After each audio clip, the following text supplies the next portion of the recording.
PR পদ্ধতিতেই নির্বাচনে অনড় জামায়াত। কালো টাকা আর পেশি শক্তি যাদের ভরসা, তারাই পিআর পদ্ধতি চায় না। চলতি বছরের ডিসেম্বরে জাতীয় নির্বাচন হলেও কোনো আপত্তি নেই জামায়াতে ইসলামীর। তবে তার আগে নির্বাচনের পূর্ব শর্ত হিসেবে যেসব বিষয়ে রাজনৈতিক দলগুলোর মধ্যে ঐকমত্য হয়েছে তা বাস্তবায়ন জরুরি, এমন মন্তব্য করেছেন দলের নেতারা। বিস্তারিত জানাচ্ছেন মাহতাব মিনহাজ। রাজধানীর ইঞ্জিনিয়ার্স ইনস্টিটিউটে জুলাই ঘোষণাপত্র ও জুলাই সনদের আইনি ভিত্তি ও করণীয় বিষয়ে সেমিনারের আয়োজন করে জামায়াতে ইসলামী। দলের শীর্ষ নেতাদের পাশাপাশি যোগ দেন বিভিন্ন রাজনৈতিক দল ও সুশীল সমাজের প্রতিনিধিরা। মূল প্রবন্ধ উপস্থাপন করেন সুপ্রিম কোর্টের আপিল বিভাগের আইনজীবী শিশির মনির। বিভিন্ন রাজনৈতিক দলের নেতারা বলেন, ফ্যাসিবাদ যেন ফিরে না আসে, সেজন্য জুলাই সনদের আইনি ভিত্তি জরুরি। জুলাই ঘোষণাপত্র দিয়েছেন, এই ঘোষণাপত্র আমাদের মন মতো হয় নাই। এটা গোটা জাতির ম্যান্ডেট, এইটাকে আইনি ভিত্তি না দিলে কোনো লড়র বড়র করলে জাতি মেনে নেবে না। জাতীয় নাগরিক পার্টির সদস্য সচিব আখতার হোসেন বলেন, নতুন বাংলাদেশ গড়তে নতুন সংবিধানের কোনো বিকল্প নেই।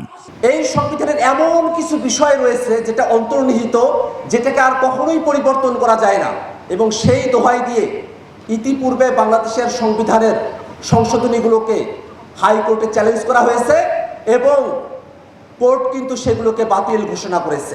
জামায়াতের সেক্রেটারি জেনারেল মিয়া গোলাম পরোয়ার বলেন, জুলাই ঘোষণাপত্র ও সনদের আইনি ভিত্তি না দিয়ে বিদ্যমান কাঠামোয় নির্বাচন দিলে আরেকটি হাসিনার জন্ম হবে। কালো টাকা, মনোনয়ন বাণিজ্য, পেশি শক্তি, এগুলো করতে পারবে না যারা, তারা পিআরকে বাধা দিচ্ছে। একটা কোয়ালিটি রিচ পার্লামেন্ট হবে, প্রত্যেকটি ভোটের মূল্যায়ন হবে। পিআর পদ্ধতির পক্ষে এখন বাংলার অধিকাংশ জনগণ মত দিয়েছে।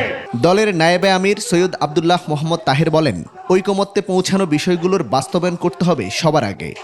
আপনি বলেছেন সংস্কারের পর নির্বাচন, তাহলে এখন সংস্কার নিয়ে টাল বাহানা কেন?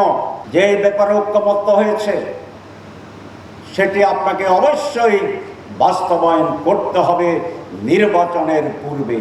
জামায়াত নেতারা বলেন, জাতীয় নির্বাচনে পিআর পদ্ধতি কার্যকর করা সময়ের দাবি। দিনের ভোট রাতে করার ধারা, এইটাকে বন্ধ করতে পারে একমাত্র পিআর পদ্ধতির মাধ্যমে। মাহতাব মিনহাজ, 21 টেলিভিশন, ঢাকা।